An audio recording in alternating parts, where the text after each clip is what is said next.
Greetings, Mavericks and new viewers.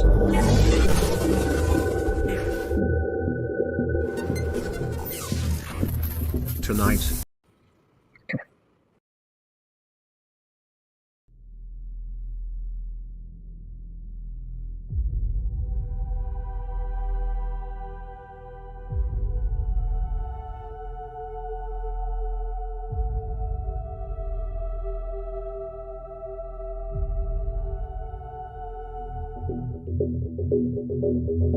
Greetings, Mavericks and new viewers.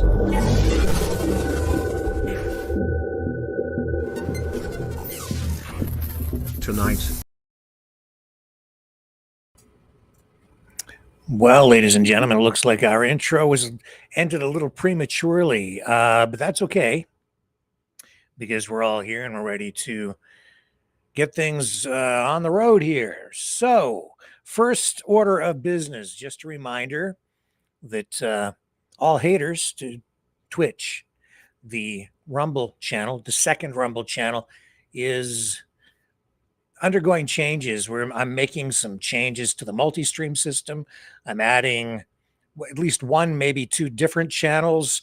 I'm not sure what's even going to happen to Rumble Channel 2 as we make changes. That channel costs money. It needs to be supported. This whole operation needs to be supported. I continue to try to cut costs, and there is a fee that I have to pay every single month just to maintain that channel. Well, actually, both Rumble channels. There is a fee that we pay, which I'm sure that most of you are not aware of. It's not a free platform when you get to the level that we're at. So there is a cost associated with it. And as a result, I'm not sure if it's even feasible to maintain it because, well, as you know, the majority of people over there hate me. So they're not inclined to donate. That being said, you can go over to Twitch. It's a robust platform, highly sophisticated, far more sophisticated than Rumble. It has great chat features. We're experimenting with that. I'm just trying to see where things kind of end up with all of these channels that we're broadcasting to every night. And Twitch is a very cool platform, as I'm sure those of you who have gone over there have found out. It also runs very smoothly. So every night we connect, it fires every single time. It fires without fail because of the way the stream keys set up. Unlike Rumble, where we sometimes have problems. Sometimes we have broadcasts that don't connect. Now, top news stories of the day. Ghislaine Maxwell audio transcript released by the authorities in the United States, who are making headlines tonight because some people think this is an extension of a cover-up. We're just gonna show you what's going on with that, and the controversy continues to swirl around all of it, all around Donald Trump. Who else? I mean, he's in the news every single day, dominating the headlines, sucking the air out of the entire news ecosystem, and tonight is no different. I think he has his tentacles into just about every news story in one way or another that we will be running here tonight. Ukraine, Russia, new developments there, flip-flopping. I don't know if you call it flip-flopping, but inconsistent rhetoric coming from Donald Trump on that front. Plus, Mark Carney, we went to air earlier today, midday at noon Eastern, when Mark Carney held a news conference to tell the nation that Canada will be dropping its retaliatory tariffs on goods that are Canada, U.S., Mexico trade deal compliant, to match what the United States has decided to do as well. So we'll touch on that tonight as well. I'll show you what happened. I've got reaction from Pierre Poilievre and others on that, including Donald Trump. And you can make your own assessment. As I skim through the social media channels, looking at the reactions from other live streamers, it's extreme on both sides, and I'm not sure if there's any real accuracy in the portrayal of this story out there in media land tonight. I think some of the mainstream media probably striking the right tone, but the the social media world is pretty extreme. Carney destroyed by reporter at news conference on tariff war. I didn't take it that way at all when we were broadcasting live at noon. That is not the way that it went down. You can assess the approach any way you want, but I just don't think it was extreme one way or the other. I think there were some positive things for Canada that came out of today's announcement. We'll dip into it. Also, what else do I have on my list here? Russia, gas lineups, because there are gas shortages being reported, strangely enough, in Russia, an oil-rich nation. And what else do we have for you? Well, those are the main things, except, of course, tonight as well. It's Friday, so that means that it's Maverick Midnight Matinee night, and we have a special flick lined up for you, Invasion, U.S.A., which will follow our regular Maverick News broadcast. So at the tail end of all of this, we'll slide right in to our feature movie, Invasion.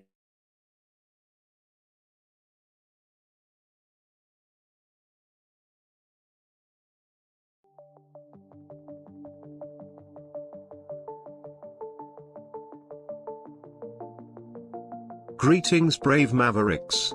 Our quest for truth continues. We go beyond fake news. Together we expose propaganda. Together we pull others out of rabbit holes. We are maverick thinkers.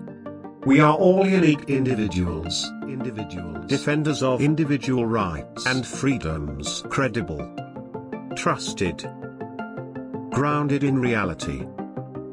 Maverick News, Maverick News. Defending free speech,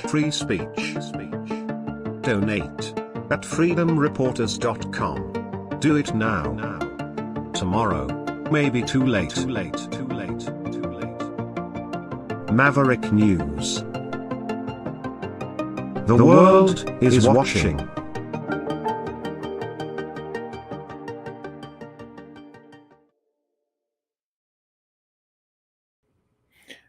Okay, so I also forgot to mention that we will be talking as well about the FBI raid on John Bolton's home. So it's just so obvious. Do I need to say that it's political? Of course it's political. This is the nature of U.S. politics these days. It has been for some time. It seems like the pro-Trump or the Trump administration, the pro-Trumpers, they're kind of giving it right back to the Democrats, aren't they?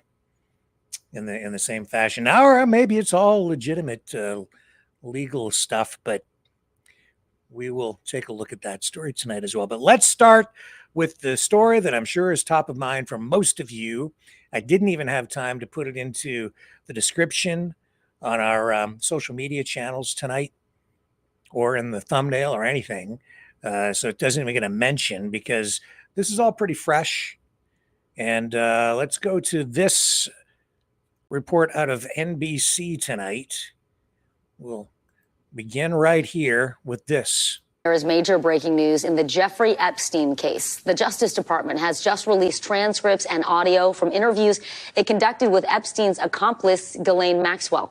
The major headline here, Maxwell told the Deputy Attorney General, quote, "I never witnessed President Trump in any inappropriate setting in any way," end quote. Maxwell also added when asked about the existence of a so-called client list, she said there is no list. She also said she doesn't believe that Jeffrey Epstein died by suicide in prison in 2019.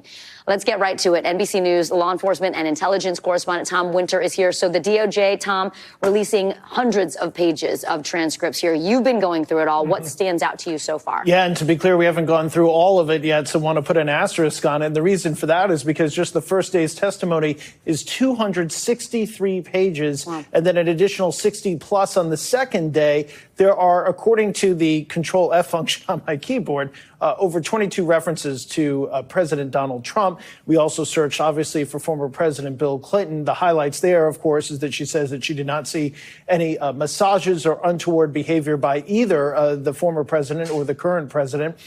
There's also a reference to other high-profile figures in business, including Bill Gates. Again, says that she didn't see him getting any massages or any untoward activity there. Did she see anyone getting anything untoward? So having gone through it, there are references to massages, references to things that occurred. Her attorney's out with a statement this afternoon saying that, this all points to her innocence, that the Justice Department never considered her a co-conspirator in the Florida case. Of course, I've reviewed that case extensively, and whether or not they actually even got there because the investigation was paused because of long plea negotiations with Epstein is an entirely different matter. So there is a discussion about that. There is a reference, a number of different references to, issues that have been in the news, including this alleged letter that Donald Trump sent to Jeffrey Epstein for his birthday. She says she does not recall that specific letter. She did not see it. And so that I'm paraphrasing from that as far as what she witnessed. I know a lot of people are going to ask about, and you and I have talked about in the lead up to all of this, her ability to tell the truth here. And so part of the agreement, part of the initial discussion of this is that there was an FBI agent in the room. So if I were an FBI agent, I don't need to put you under oath, Vicky. If I was asking you questions about a particular incident, you lied to me, that in and of itself is chargeable. And she's reminded of that in the course of this interview. And then also it could be used against her if, in fact, she is retried on a cross-examination standpoint. It could be used to cross-examine a potential witness. So those are just the two caveats there. But otherwise, she was free to have a discussion and free to talk. The audio has been released as well. We're in the process of downloading that. We'll probably be hearing more from that later in the day. But this is what the Justice Department says comprises the entirety of her day-and-a-half interview with the Deputy Attorney General for the United States, which is extraordinary. I cannot ever recall in my career, I've been doing this a long time, a Deputy Attorney General conducting an interview like this, certainly not one that's the former personal attorney for the President of the United States. All right, that's a great analysis. I know that you're giving us the Cliff's Notes versions, given that there's so many pages to go through. Smart to use the Control F function, Tom. All right, Tom Winter, thank you so much. All right, so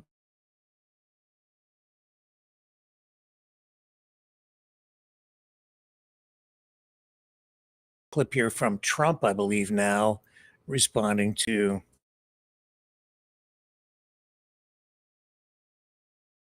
over to the House Oversight Committee today. Are you in support of them releasing all of them? Keeping it open.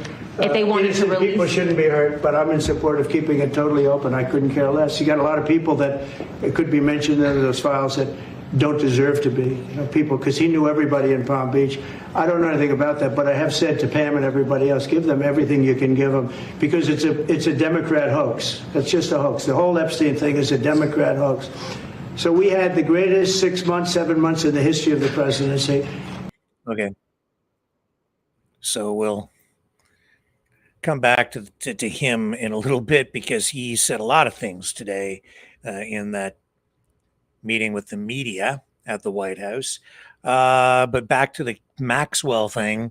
Let's bring up this here now, because we do have some of the recordings. So first of all, Department of Justice releasing the audio recordings and transcripts of the recent prison interview with Ghislaine Maxwell.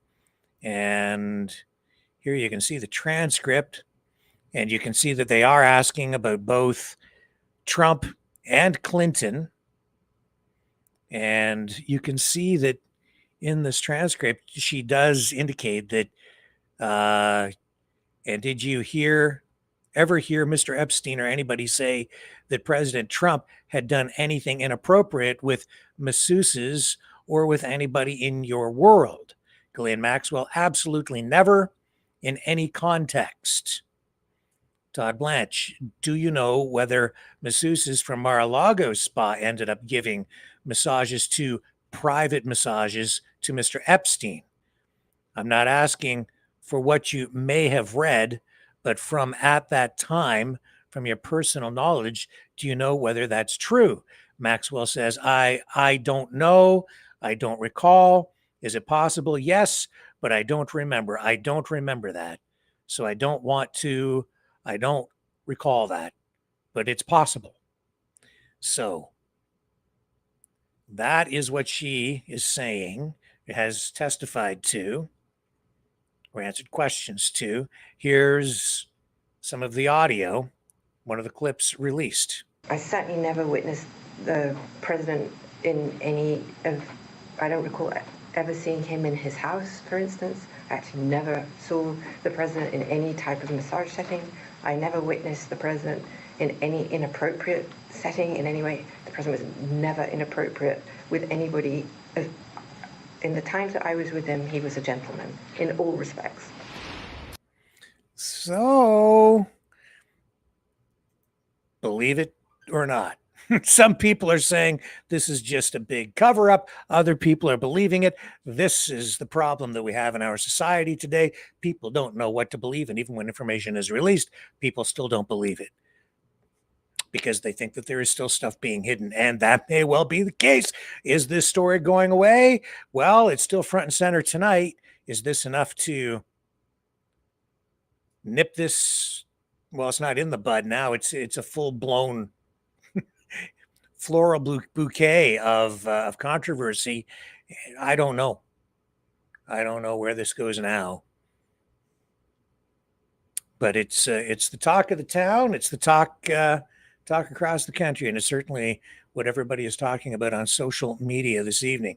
But there is other news to cover, and we are going to move on because we just don't know.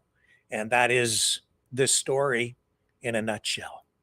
So let me take a little break. We're going to come back. All kinds of other stuff with Trump, trade, tariffs, Carney, Poilievre, and more on the other side.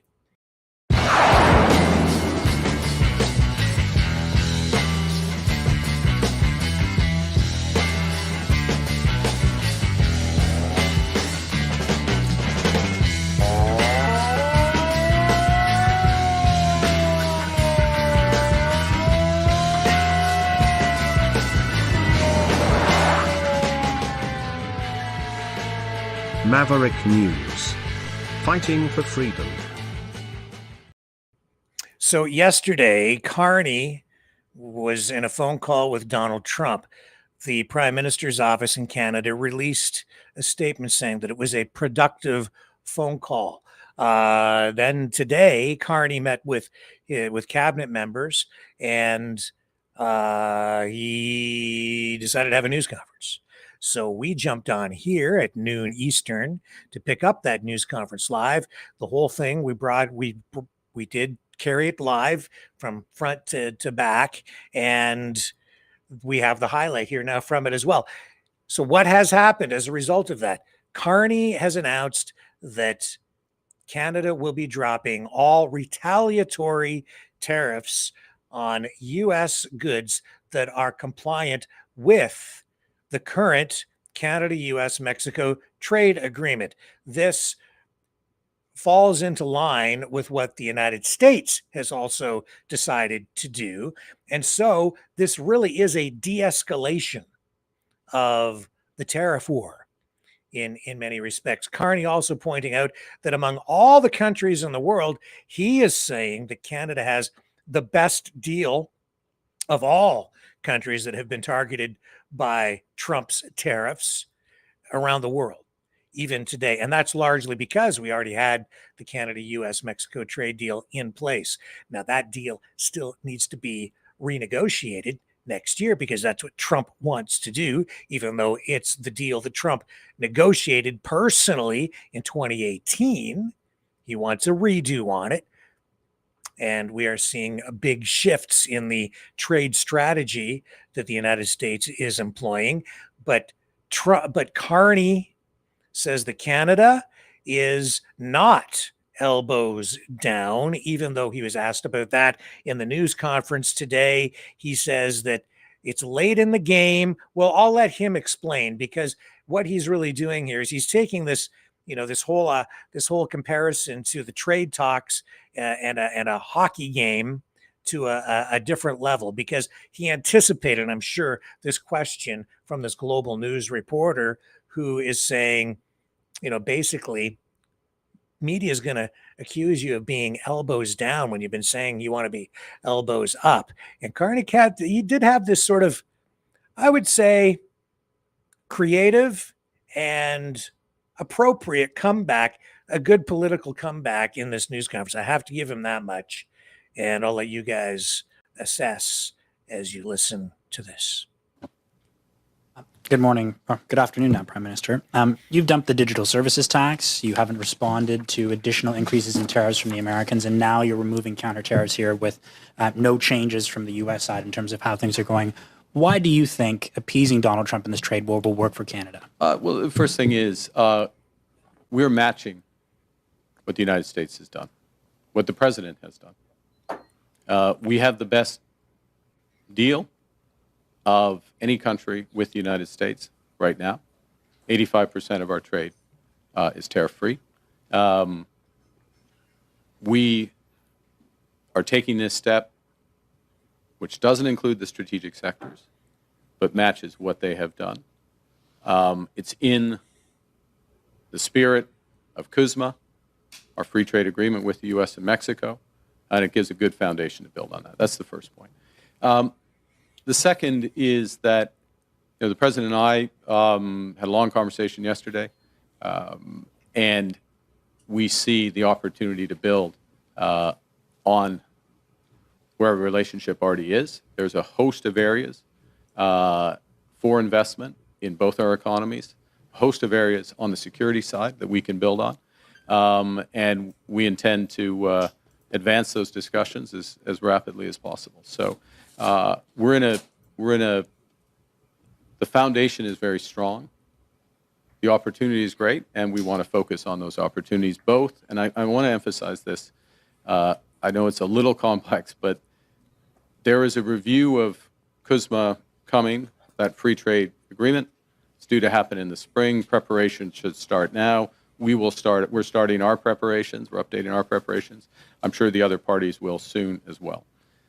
But we're not going to wait. We don't want to wait for that process for those strategic sectors. It goes back to the earlier question about Madame's question about the workers and the businesses in steel and the most affected sectors. We're very focused on those right now, taking a number of measures to support them directly in Canada, including Buy Canada, diversification, other aspects.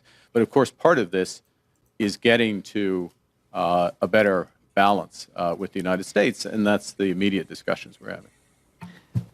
Pretty much every stop during the election, you referenced elbows up and saying that was going to be the strategy you take with the Americans. You also consistently said that Donald Trump was trying to break us so he could own us. Your new argument today is that Canadians should accept basically the best of a bad deal.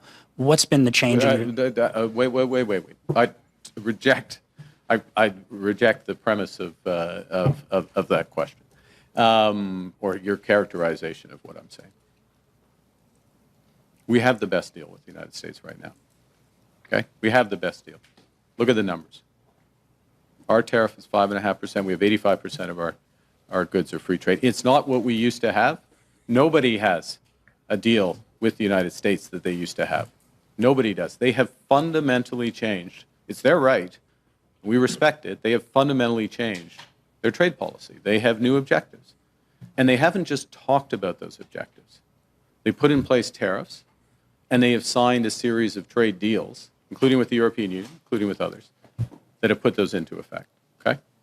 So we're in a position where we have held out, not signed a deal that we don't agree with or that we don't think is in the best interest of Canadians, but and focused on, and we will remain focused on those strategic sectors to the best interests of Canada first. Of course, America will focus on the best interests of the U.S.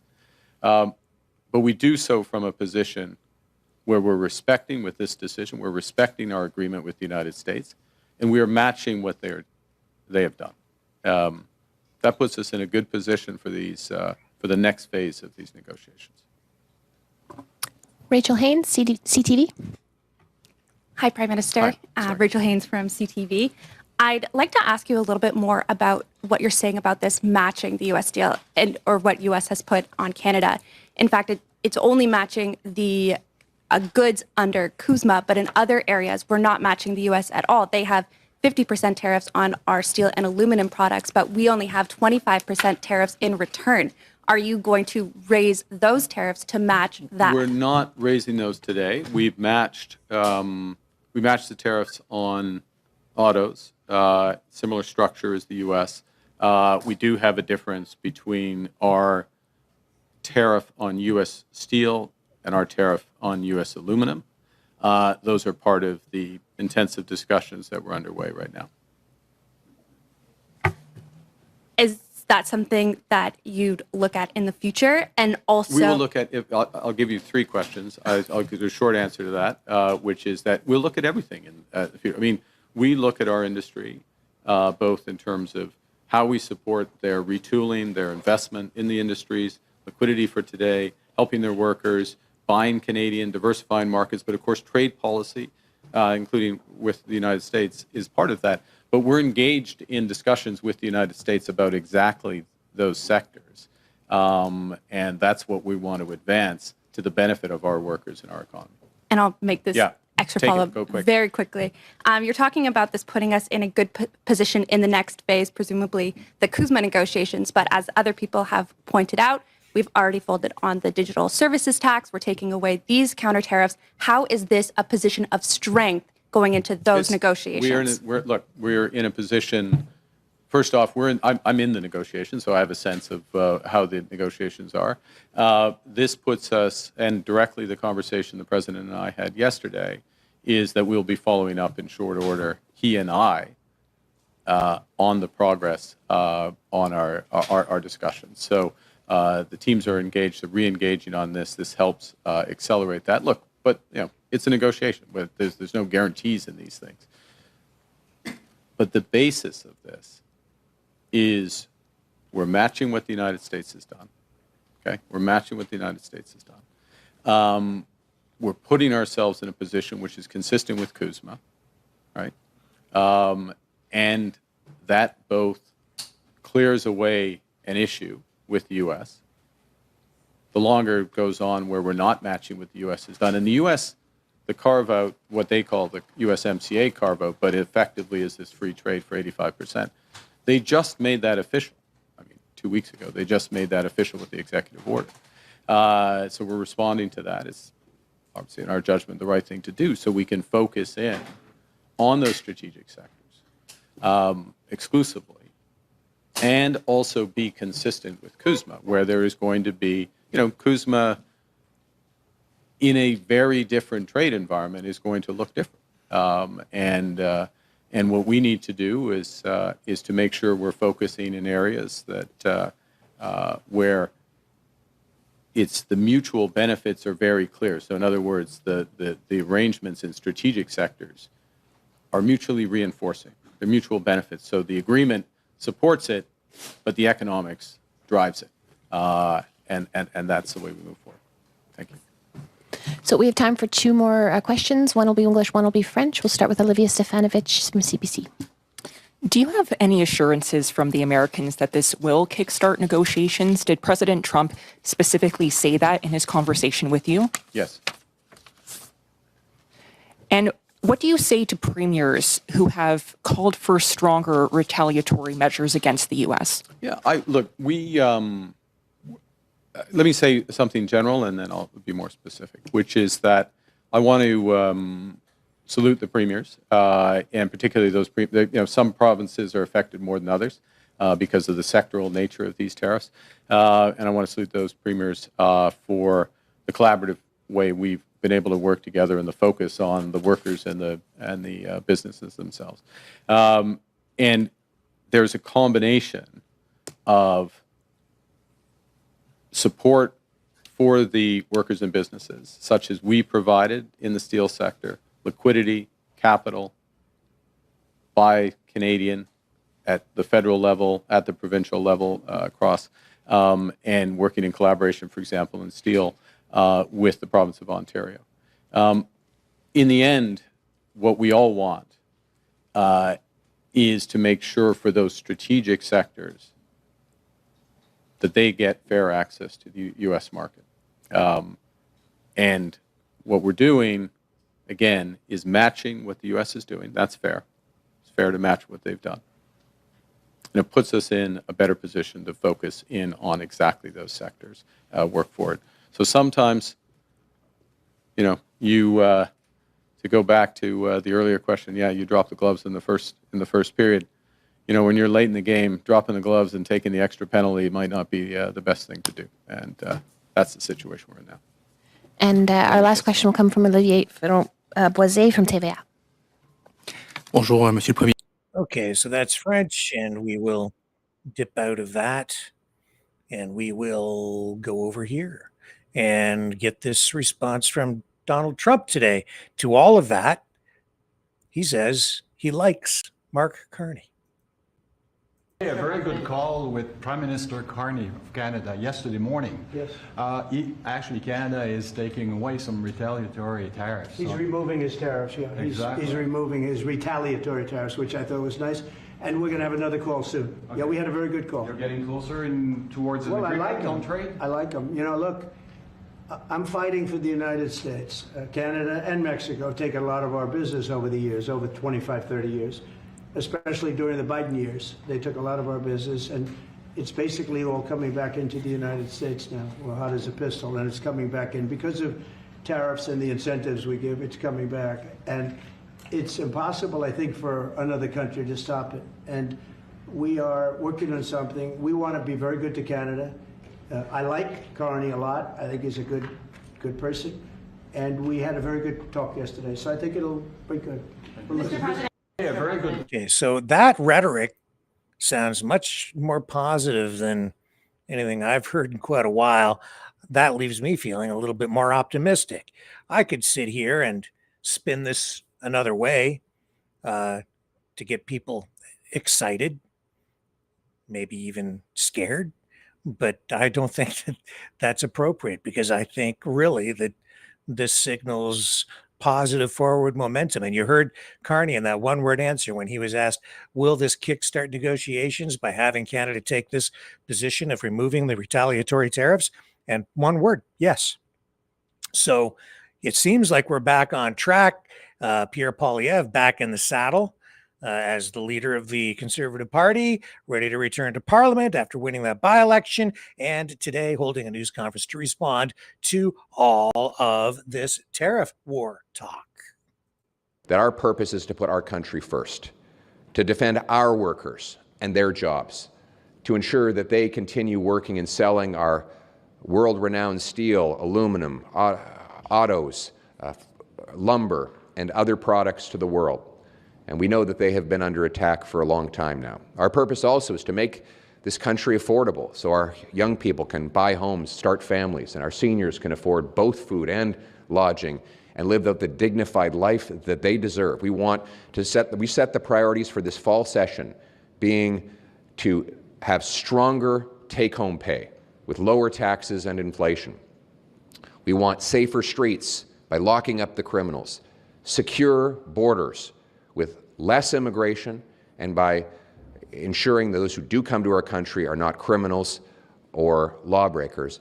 And fourth, a sovereign Canada, a country that can stand on its own 2 feet, pay its own bills, and make its own decisions. And that's why, while we'll obviously hold the government to account and oppose liberal policies of high inflation, out-of-control immigration, crime, housing costs, and youth unemployment, we'll also propose positive ideas to lower the cost of living, make paychecks go further, make our streets safe, and secure our country's future. We've even proposed a very detailed bill, this Canadian Sovereignty Act, which would make Canada the fastest place in the world to get a pipe in the ground, to dig mines, harvest lumber, open ports, grow food, do all the things that a nation needs to do to stand on its own 2 feet. My message to Mr. Carney, steal this idea. Come steal it. I welcome you. Plunder it. I'll go into your office with my policy team and we'll hand it all over to you. You can even get the credit. You can draft it up. Let's pass it in September and let's get building. And we also continue to extend our hand to Prime Minister Carney to work together to get a good deal with the Americans. I promised that and I offered that to him multiple times directly. My Shadow Minister of Canada U.S. Affairs has said the same thing to her counterpart. So far, no response. The Liberals seem to want to play partisan games and score political points rather than working with all parties to get a good deal for Canada. So my message to Mr. Carney, put partisanship aside and work with all parties to get an actual deal with the Americans that stands up for Canada's interest. We have to judge Mr. Carney by his performance, and not by the standards I set, by the ones that he set out for himself. So let's do that today. First, I was happy to hear that he got the President on the phone. I know that Mr. Carney has been trying to do that now for about a month, and today the President accepted his call. And the Prime Minister took the opportunity to make a series of very generous concessions to President Trump. And I was expecting that when the call was reported that we'd find that President Trump had given us something in return, that Mr. Carney, being the negotiator he promised he would be, that he would get something after giving something.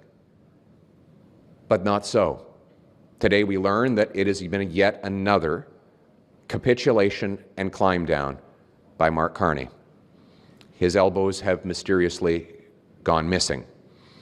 And this call follows on other concessions. He promised during the campaign he would have dollar-for-dollar retaliation. He pulled that back.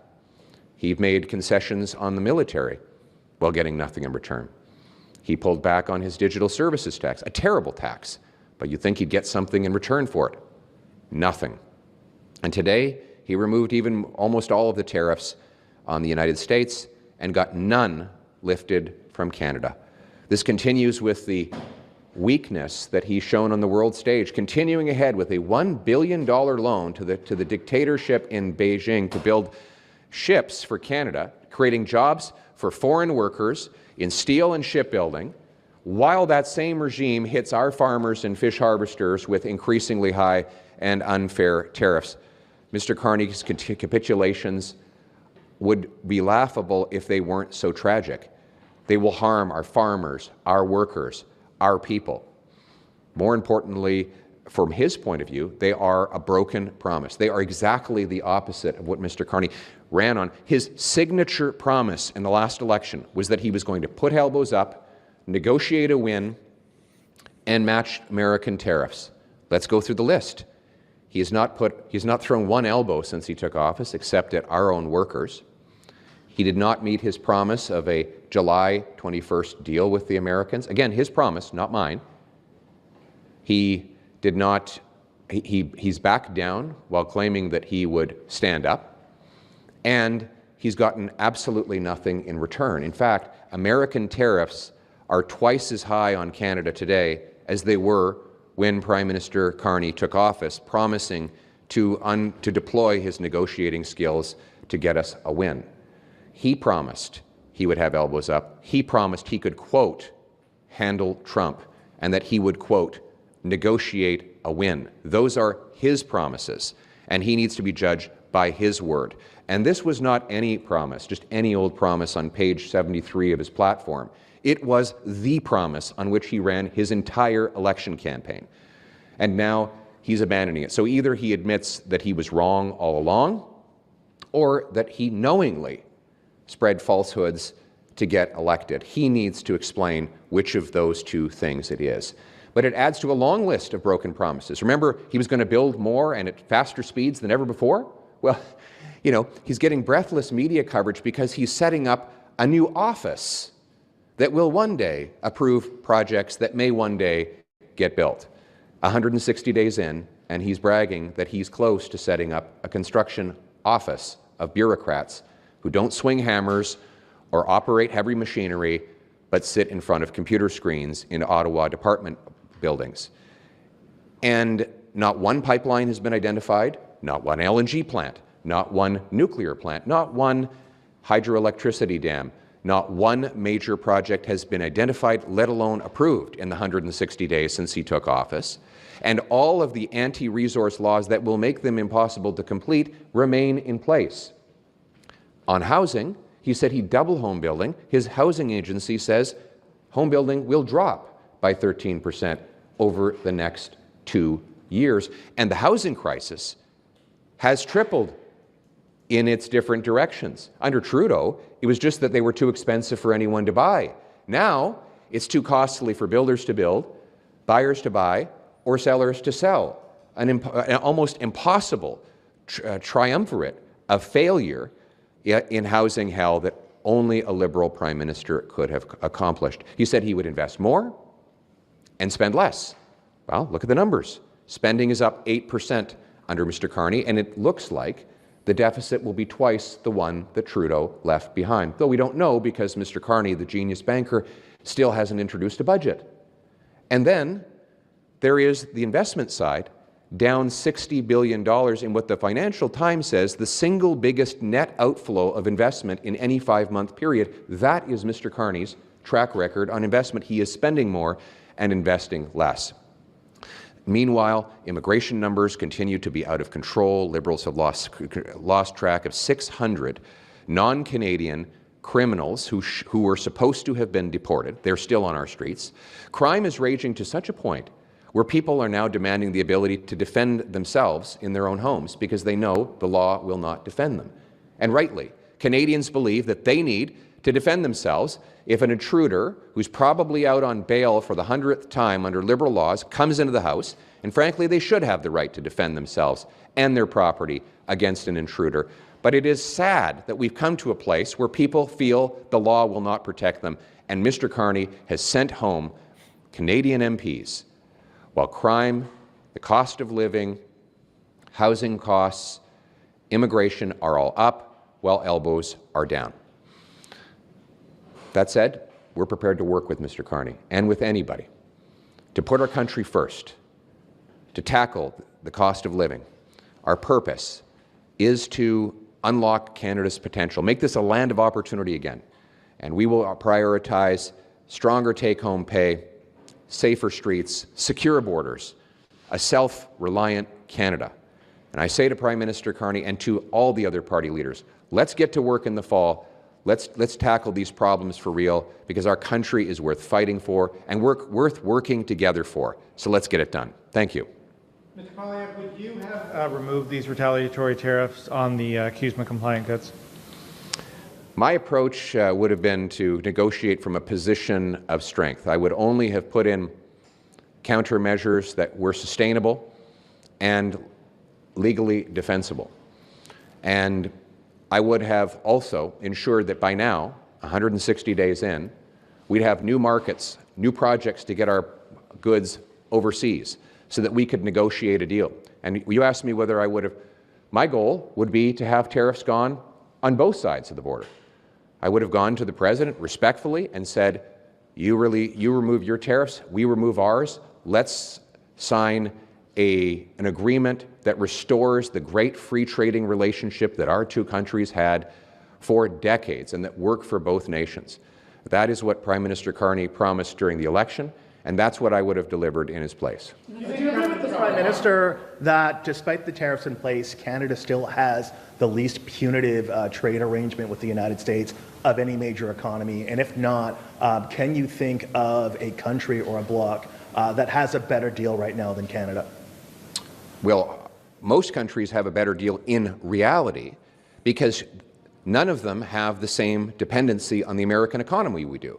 So there's two parts to this. One, any access we have today is the result of Brian Mulroney. Let's be clear. There's not a single tariff-free item that's going to the United States that was not negotiated by Prime Minister Mulroney. I challenge anyone to go back and find an item that goes in tariff-free that was not originally included in FDA or NAFTA under Mulroney. So none of that is due to Mark Carney. I'm sorry, I know he likes to take credit for a lot of things. He can't take credit for what a Prime Minister did in the 1980s and 90s. The second, any small tariff on Canada, any amount, by the United States, has an outsized effect because it represents 20% of our economy is export, more than 20% of our economy is exports to the United States, which means that we are the single most dependent country on the United States, and any tariff at all will have more impact on our country than it does anywhere in the world. We should have tariff-free access to the United States as we had before. And that's what Mr. Carney promised. when he said he would negotiate a win by July 21st. He should have delivered on his promise. Mr. Poilievre, on steel and aluminum, the federal government has not yet matched the tariff rate on steel and aluminum. The U.S.'s is currently at 50%, while ours is at 25%. Would you like to see them raise that up to 50% and match the U.S.'s rate on steel and aluminum? Well, my preference would be to see the Americans lower their tariffs so that we can reinstate free trade. But one tariff that I will be cutting for sure, and I will push the Prime Minister to cut for sure, on our steel and aluminum, is the industrial carbon tax. I find it astonishing. Well, I understand Donald Trump's priority is to take Canadian jobs and move them to the United States. He's been very blunt about that. What I don't understand is why Prime Minister Carney would help him do it with an industrial carbon tax on our steel and aluminum products. So our workers are not only hit with Trump tariffs, but with Carney's carbon tax. We need to get rid of the industrial carbon tax, and if Mark Carney will adopt the Canadian Sovereignty Act, then that will include the total elimination of the entire carbon tax, including for steel and aluminum. Oui. M. Trump a réagi et il a l'air d'aimer Mark Carney et sa façon de faire. Okay. So, Doug Ford also weighed in on this today. As you can see here, he's still taking an aggressive stance. Maybe he's like the bad cop and Carney's trying to be the good cop. Could be part of the strategy, but he says here that Ontario Premier Doug Ford, this is the CTV headline, says he spoke with Prime Minister Mark Carney following an announcement Friday that Canada will ease tariffs on U.S. goods and told him that any agreement with the United States should include support for Canadian industries impacted by tariffs. He says here, I spoke with Prime Minister Carney following his announcement to stress the need for an agreement with the United States that provides relief to our tariff-impacted sectors, including steel, auto, forestry, and copper. Those are the most vulnerable industries right now. Ford wrote in a post on X Friday afternoon, and if the federal government can't achieve that, they need to hit back hard against U.S. tariffs and provide additional supports for the workers and businesses in these sectors. Here's Doug Ford's post on X, as you can see, and he is saying exactly that. I spoke with Prime Minister Carney, and following his announcement to stress the need for an agreement with the United States that provides relief to our tariff-impacted sectors, and the beat goes on as the negotiations continue, or at least they're about to get kick-started. So we are on track for what appears to be some upcoming meetings, and that in itself is a positive thing, I think. But hey, everything could change tomorrow, and we'll show you more of that when we come back on the other side of this. You know, someone very profoundly once said many years ago that if fascism ever comes to America, it'll come in the name of liberalism.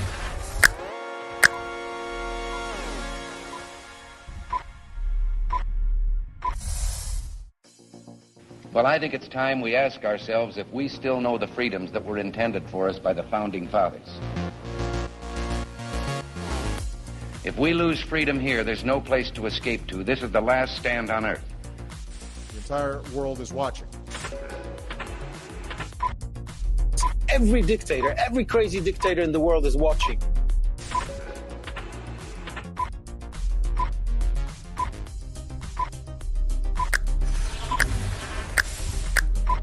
The world is watching.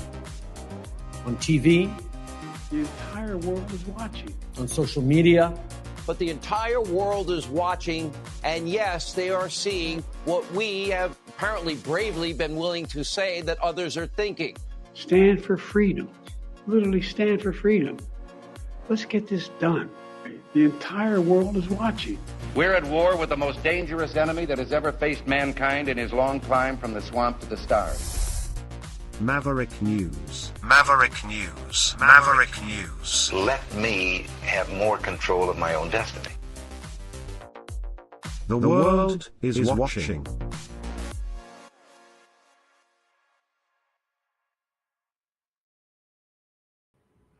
So I will get into this thing about things could change tomorrow with Donald Trump, or maybe even within the next hour.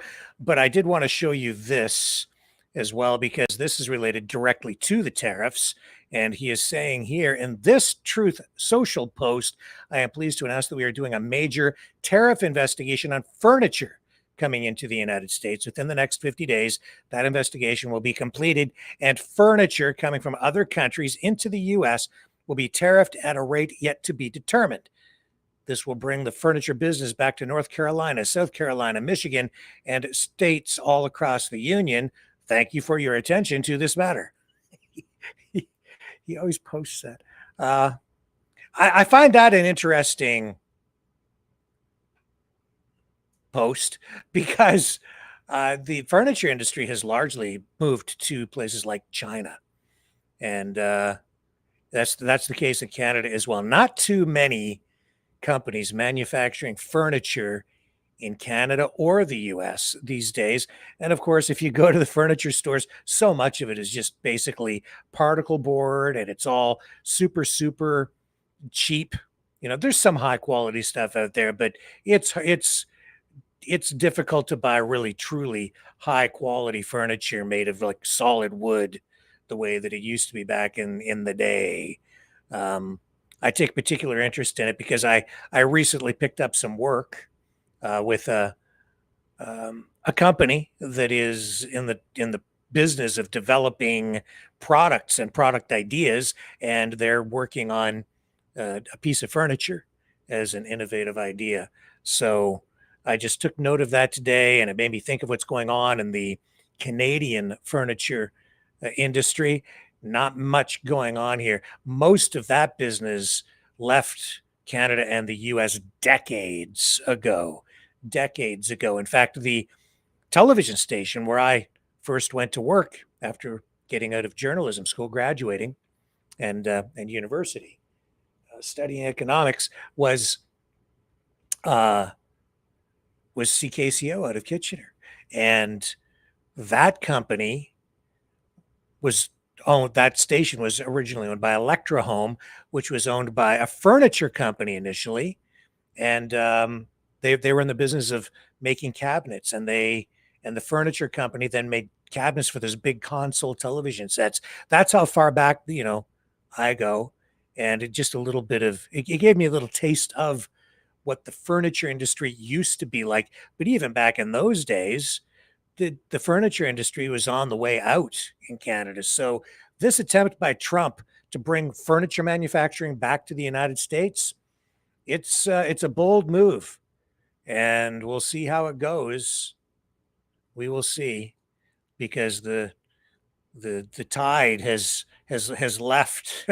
It's been out for a long time. Maybe the tariffs will bring the tide back in. I'm just not sure.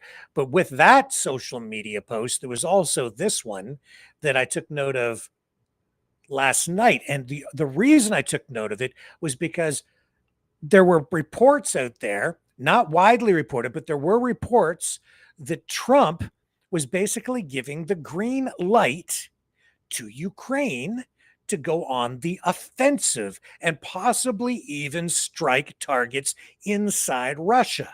It's all related to this Truth Social post, which really caught me by surprise.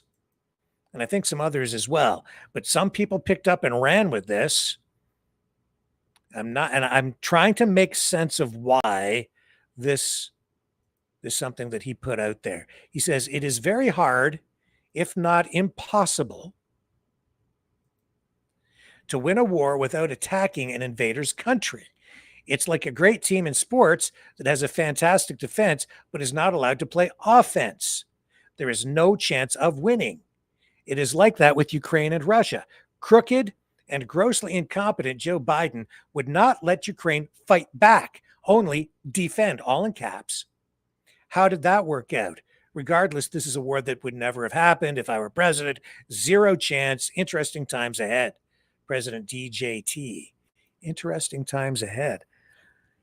So that's what it sounds like. It sounds like he is shifting into a more aggressive stance on the Russia-Ukraine war from that post. And I did even hear some online influencers who, comment extensively on the war, saying that this was basically him giving the green light to Ukraine to go on the offensive and start attacking targets inside inside Russia, rather, not the United States. So here he is again. I think this is the clip that I need from Trump right now. Again, back to the White House, where he's asked about the current situation with peace talks, peace negotiations, which seem to be running right off the rails because the Russians don't seem to have any interest in meeting with Zelensky in a trilateral negotiation or meeting at all. It's they've pretty much put the brakes on that at this point. So everything that happened in Alaska, where Trump kind of came out looking, I think, kind of weak, and everything that happened at the White House when all the European leaders came to meet with Trump along with Zelensky, basically showing Trump that Zelensky has their support, and they're also signaling that they have very serious concerns about Trump's approach to NATO. I think that's really what the message was, as they all sat in front of Trump's desk together and around that table to talk about, security guarantees, where the United States under Trump is saying said again, the United States will not put boots on the ground, but they will sell weapons to Europe so that they can give them to Ukraine. But he's also applying a 10% markup, which some people are finding rather distasteful, profiting from the war. But then this post on Truth Social, and then this in the White House today. Mr. President, Ukraine and Russia said in 2 weeks you'll know whether you go. Yeah, I think I'll know. I think I'll know the attitude of Russia and, frankly, of Ukraine. It takes two. What are the 2 ways you can go at the end of 2 weeks then? Well, then I'm going to make a decision as to what we do. And it's going to be a very important decision. And that's whether or not it's massive sanctions or massive tariffs or both. Or do we do nothing and say it's your fight? Look, I would have never been in this war if I were president. You wouldn't have had this war. It was never going to happen. This was caused by stupid people that fought. And people say, well, how do we know? Because for 4 years, it was never even a subject. And Vladimir knew, and you see his picture right here. It was nice that he sent, but Vladimir knew very strongly we wouldn't have stood for him. It wouldn't have happened. 100% wouldn't have happened, but it did happen. And now they're losing from 5 to 7 young kids. Think of it, you're a parent and your son is leaving. He's Russian or he's Ukrainian. And he's leaving and they're waving goodbye. Nice, beautiful kid. Nice crew cut, all set. He wants to be a soldier. And he goes there the first week, he has his head blown off. And he's no different than you people, me. And it doesn't matter where. I mean, I solved a problem in the Congo that was vicious. Rwanda and the Congo, the Republic of the Congo. And they were fighting for 31 years, and it was machetes. People were getting their heads chopped off. That was going on for 31 years. I got it solved. You saw it. They came to the White House, and we signed an agreement. It was amazing. People can't believe we got it done. I love to stop killing. I really do. People thought it would be just the opposite. Hillary Clinton said, oh, he'll get us into a war. No, I'm getting everybody else out of wars. Are you saying there's a real possibility then that you do nothing if Putin doesn't come to the table for a ceasefire? I'll see whose fault it is. If there are reasons why, I'll understand that. I know exactly what I'm doing. We're going to see whether or not they have a meeting. That'll be interesting to see. And if they don't, why didn't they have a meeting? Because I told them to have a meeting. But I'll know in 2 weeks what I'm going to do. I have pretty good ideas. Your Justice Department is also sending some of the Epstein files over. Okay, so we already heard that clip. So he'll know in 2 weeks. Again, and yeah, what this is back to the rhetoric that we were hearing before. It doesn't really match what he posted yesterday, later in the night, And there might be some coding even in some of that. So maybe we'll dig into that more in the days ahead. I'm just not exactly sure what to make of all this flipping and flopping.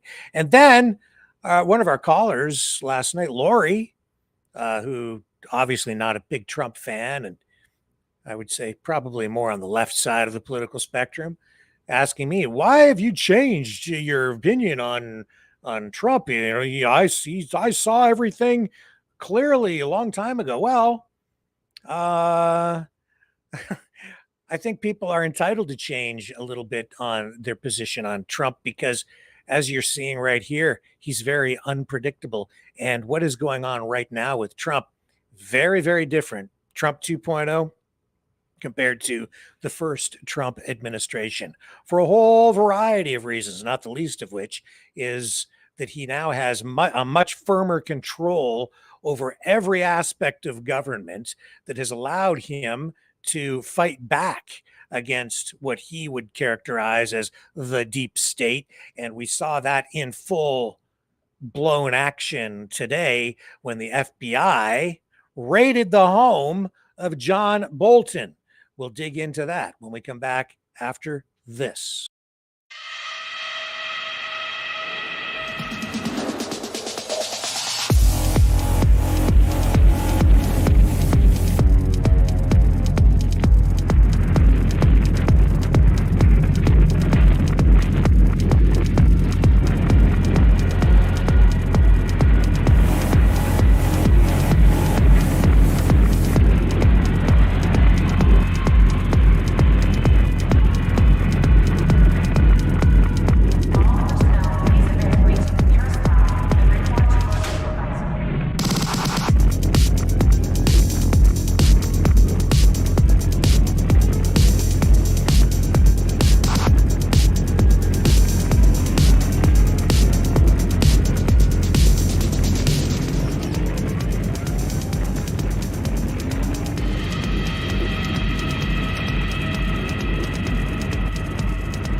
Maverick News.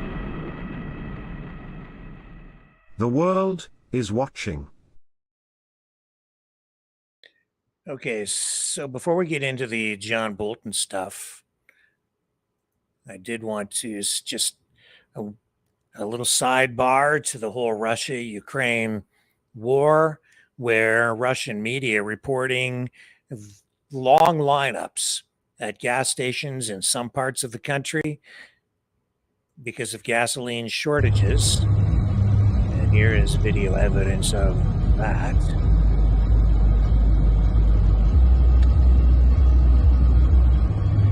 So we're told, anyway. That is traffic jam and maybe even an accident. And as you can see,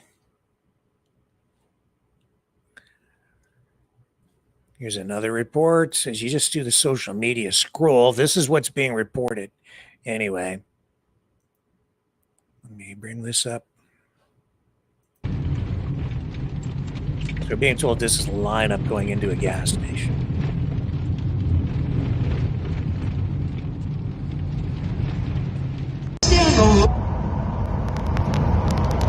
Короче, на Альянсе вот такая обстановка. Чуть-чуть скоро до грина не будет хватать. А вот он, грин уже. Scroll down a little more, see if we see anything else here. So Russia and Russia-occupied Ukrainian territories experienced significant gas shortage after drone strikes on oil refineries. The most acute shortage is currently in the occupied Zabaykalsky Krai. I can't pronounce that. I do apologize. Russians are forced to stand in huge lines for gas, and in some places it can only be bought using coupons. And you can see here, that's an old clip. This is old. This is, again, being reported as queues, lineups going into gas station there on the side of the highway, as you can see. So people lined up, and that is at a gas station for sure. So it seems like there might be some validity to these reports of gas lineups. Here's video footage of drone strikes from Ukraine on Russian targets at oil refineries.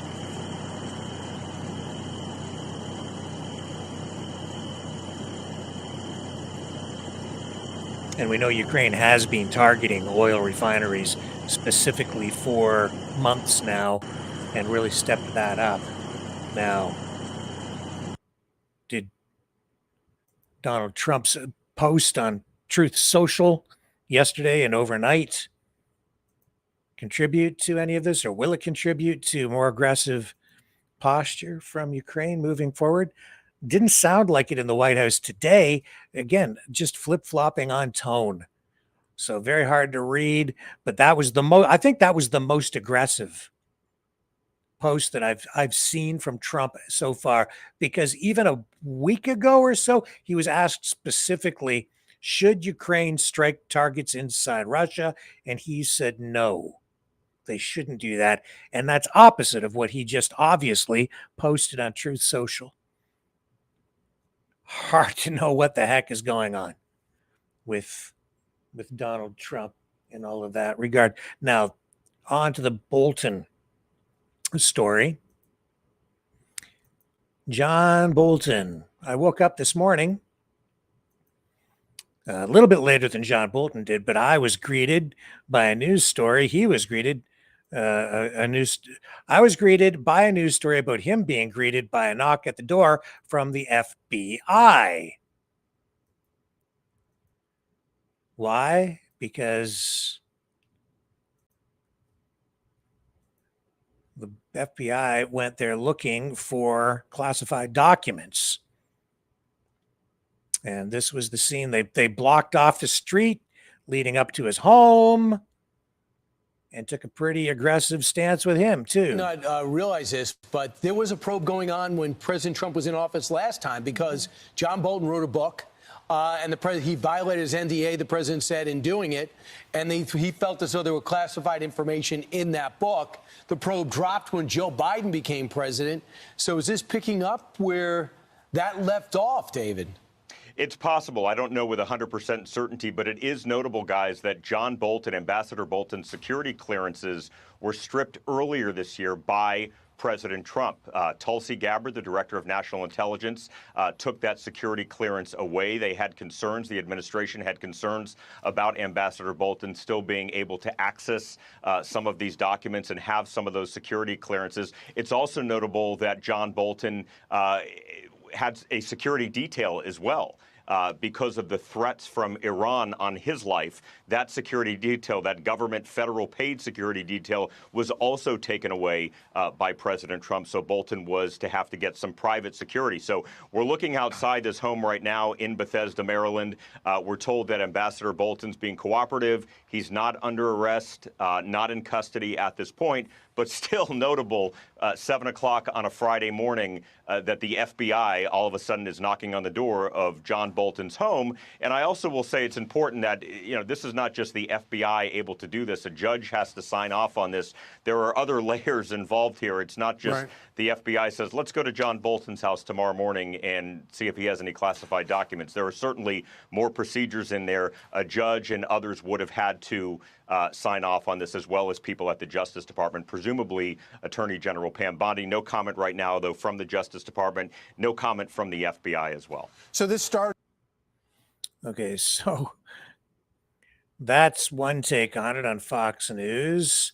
This is Dinesh D'Souza weighing in on the Bolton investigation. Of course, D'Souza very much on the conservative side. Any given moment. But I don't think he cared about the classification system. I don't think he appreciated. He's just commenting here. He's reposting what D'Souza reposted on his X account, is that he's just pointing out that Bolton was very much in favor of the raid on Mar-a-Lago when the FBI went there to recover what they said were classified documents that were inappropriately stored. Any given moment. But I don't think he cared about the classification system. I don't think he appreciated the sensitivity of this information, and he didn't appreciate the sensitivity of how it was often acquired, the so-called sources and methods. So this had been briefed to him before I arrived. It was repeated frequently. I think it simply had no impact on him whatever. There's a couple of different ways that people think about this, and people who are not friendly to the president who think about what's happened here. And one of them is, Donald Trump, master thief, criminal, running some kind of elaborate conspiracy to bring things out of the White House and keep them secret for potentially for political or financial gain. There are other people who his attitude is Trump is chaotic. He's careless. He's not that smart. He took these things almost by mistake, and now he's basically stamping his feet and saying they're mine. I don't want to give them up. Give me a sense of where you think the truth lies with respect to Trump's intelligence, carelessness, and the degree to which he might have brought motive to bear on taking these documents out of the White House and keeping them for this long at Mar-a-Lago. Well, it's very hard to speculate on motive other than that he liked cool things. He saw things so he wanted to take them, and he was pretty much able to take them, and not just on classified information matters, on all kinds of things that crossed his desk. Some days he liked to eat a lot of French fries. Some days he took classified documents. He wanted them. Why did he want them? Because he could get them. Right. And so, you know what they say, what goes around comes around. Bolton, originally a key advisor to Trump in the Trump 1.0 administration, but Trump said that Bolton wanted to bomb everybody. He was a hawk. And so as he advised him on foreign affairs issues, Trump said that Bolton was too much of a hawk, that he wanted to bomb everybody. Since leaving the Trump administration, Bolton became a fierce critic of Donald Trump and makes regular appearances on various media outlets, not only in the United States, but even internationally, criticizing Trump. Now it looks like he's absolutely in the crosshairs of the president. And this is American-style politics 2025. And if you go over to Twitter, X, just scroll down, you'll see the polarization on full display as people repost all these images of the documents that Trump, the classified documents that Trump had at Mar-a-Lago, not securely stored at all. In some cases, in I guess a washroom, in what appears to be some sort of a theater area or something, and in closets. So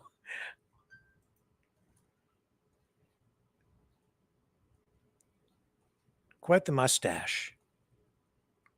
Whereas my father would say, cookie duster. Oh my. Sometimes I just watch this stuff and I just think this is just political theater. It really is entertainment as much as anything else. I think sometimes this stuff is all just staged just to keep us all engaged and entertained. But a lot of time and money is spent on it, and a lot of time in court. And yet, isn't it interesting how they go through all this drama, the investigations, in some cases arrests, the court cases, and how often do any of these people actually end up in prison? Makes you wonder if any of these investigations are genuine at all. On the other side of the political spectrum, we're seeing a lot of rhetoric about, this is a violation of the rule of law. This is, a violation of Bolton's rights. This is just, it's corrupt. These are the exact same arguments that were made when everything was the other way around, when Biden was in power and they were coming after Trump and people around him. For instance, Roger Stone or Peter Navarro. These guys actually went to jail, or even Dan Bongino, targeted at some point. So, but as some of these people went to jail, I just have to wonder how much of it is actually real. I guess it's pretty real if you had to end up in jail. But here we go. If it isn't performative, then the United States has turned into a banana republic.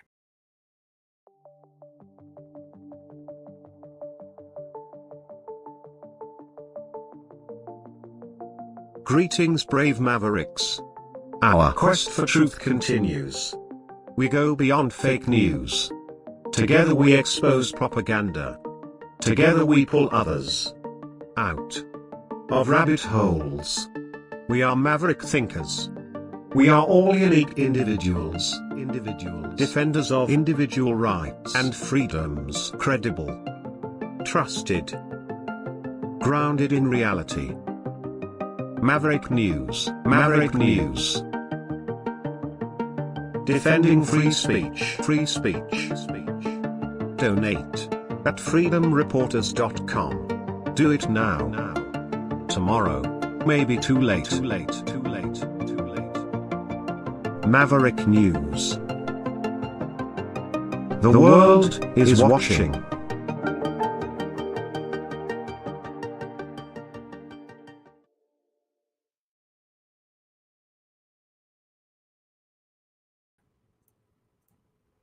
Okay, I also wanted to touch on this because we're talking about the economy, and tariffs,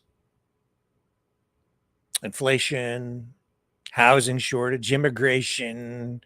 Today, the what's the title here? It's the Federal Artificial Intelligence Minister and Minister responsible for the Federal Economic Development Agency for Southern Ontario.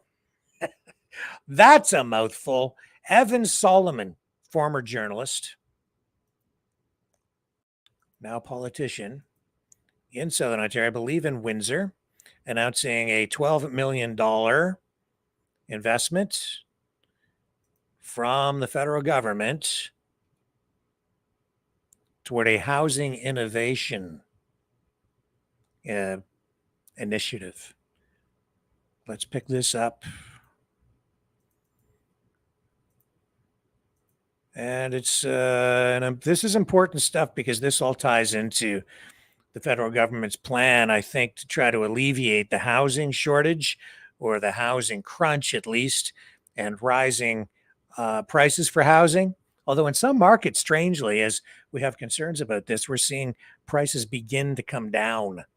Not so much because of supply and demand dynamics, but because of other economic factors. But here's Evan Solomon just talking a little bit about this housing innovation venture.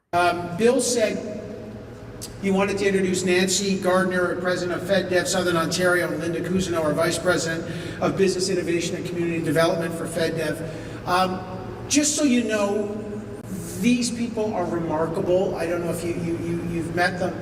Their teams meet with business leaders and innovators every single day, and they deliver information to government to make investments, and you'll see the fruits of that today. I want to thank them. Their ongoing work is absolutely spectacular. I'm up here taking credit for a lot of their work. They work hard every day, and I spent 10 years running a small business. I know how hard it is, and getting an ally like the Federal Development Southern Ontario team, Nancy and Linda's team, incredible work, so thank you to them. It's been fantastic. Okay, as Bill said, my title is long, the Minister of AI, Digital Innovation and FedDev, but we're here because Windsor, Essex, this whole region is really an example of where these things come together. Real economic power, real economic development, real digital innovation, a real entrepreneurial energy. The Prime Minister just spoke, and we'll talk about that. Families are feeling it here more than anywhere. And we should not sugarcoat it. It's hard. And the only way we're going to get through this is to rely on ourselves and build new trade routes and make sure that our companies have the opportunities to create such incredible products that the world needs them, wherever they are. And that's what's happening. We understand housing is an issue. We are launching our Build Canada Homes Initiative, a $25 billion initiative. Federal government has not been in the home business since the Second World War. But the federal government is only as good as the innovators. And that is why the innovations today, trying to deal with rising housing prices, limited supply, have created pressure, but we can alleviate that pressure to build smarter, faster, more sustainable homes. It's never been more urgent. That's what Minister Robertson talks about, the Prime Minister, myself, all of us, and that's what we're going to see today. We're seeing our Canadian innovators and our builders and our scientists and our universities step up, roll up their sleeves, and making sure that being a visionary also means becoming a successful business and commercializing. Because the goal for all of us is to make housing more accessible and more affordable. And that requires creativity and resilience, and this is why we're here today with bold ideas at this university and across the region that are meeting the moment and laying the foundation to build. When we call Canada strong, it's got to be tested on walls like this for a future where every Canadian can call home. So these are investments. Some of these are repayable investments, contributions that will be repaid, which is an incredible investment for Canadians to make in other Canadians, and in our organizations and our manufacturers to change the way we build our homes, to strengthen our supply chains, and to power our economy. So here's what we're going to announce today. I am honored and more than pleased to announce these partnerships and investments of nearly $12 million from the Government of Canada funding to support housing innovation right here in Southern Ontario in this region. This is the leadership. A number of these projects have been funded through the Regional Home Building Innovation Initiative, the RHII, and I'm practicing acronyms because that's what apparently a politician has to do, but was developed to help address the way we build homes. So we're helping 6 businesses today and organizations as they advance their innovative housing solutions, and we're boosting manufacturing efficiency with the whole home building sector. So I want to name them, and if you want to put up your hand if you're here so people can see you, that'd be great. Obviously, we're here at this incredible facility at the University of Windsor, so first we'll give them a hand because I think they deserve it. Incredible work.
Oh, I have no audio. My apologies. Thank you for alerting me to my muted microphone. I'm back. So I wanted to cut to the chase there because Evan Solomon was just really long-winded. Basically, I showed you the news release just to cut to the chase to tell you that the $12 million is basically being spent on investments into 6 Southern Ontario construction firms to help them upgrade equipment. It's also being invested in new technology to build a special kind of wall, which was behind Solomon there. That's being done by a company called BK Cornerstone. And also there's money going to the University of Windsor for the development and furtherance of 3D print building technology. So 3D printing for buildings and for construction purposes. And that will help the university develop that technology, showcase it, and bring it forward to the public in a way that maybe we'll see more incorporation of that into actual construction processes moving forward into the future. So that's what the $12 million is all about. And he was kind of beating around the bush. So I kind of dipped out of the news conference because I just wanted to get to the movie, which is what's coming up next, right after this conclusion to the Maverick News portion of this program. But don't go away, because we have coming up on the other side, Invasion U.S.A. That's our movie for tonight, our Maverick Midnight Matinee Watch Party feature presentation. So if you want to watch that, you can't do it on YouTube because we have to jump off YouTube. They don't like it when we run these movies over there. But on all the other platforms, including Twitch, you can stick around and watch Invasion USA tonight here on the Maverick News channel. So with that being said, I will wrap up this news portion of the program, and we'll come back on the other side with Maverick Midnight Matinee. So let me run a musical interlude, and I'll be right back.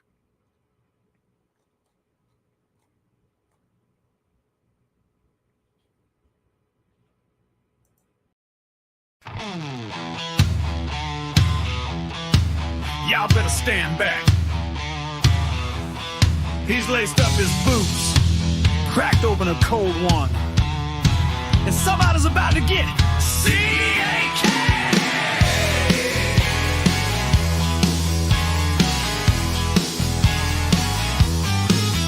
Well, he rolls into town on a Harley so loud, with a stars and stripes cape and a jaw like a plow. Don't need no laser beams, no high-tech tricks. He just winds up that boot and lets it fly real quick. He kicks ass to the left, kicks ass to the right. Captain Ass Kicker's looking for a fight. From sundown to sunrise, he'll brawl and bite, 'cause Captain Ass Kicker is alright.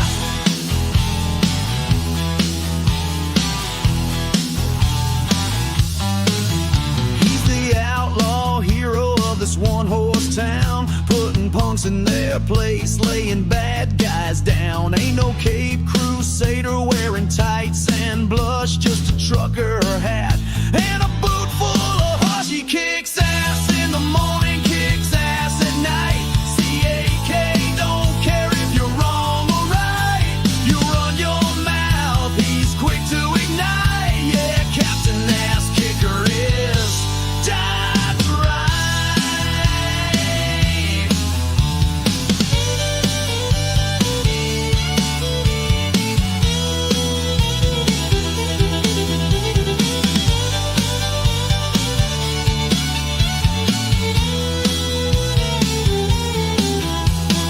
He don't fly, he don't swing from no thread. He'll just kick your ego straight out of your head.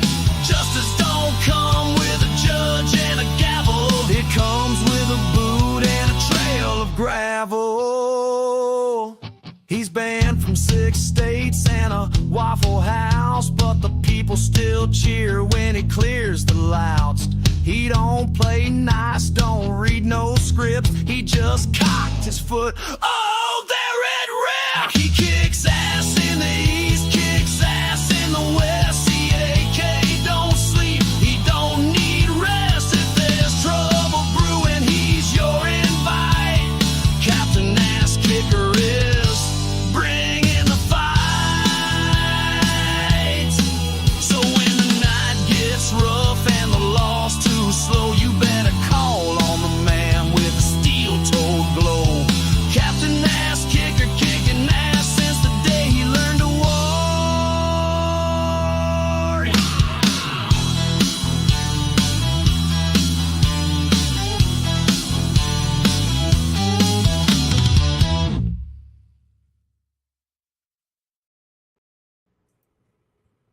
Okay, that's Captain, well, CAC. That's CAC, Captain Ass Kicker. Okay, it's time for Maverick Midnight Matinee. So let's cut to the chase there. Tonight's feature presentation is Invasion USA. Ooh.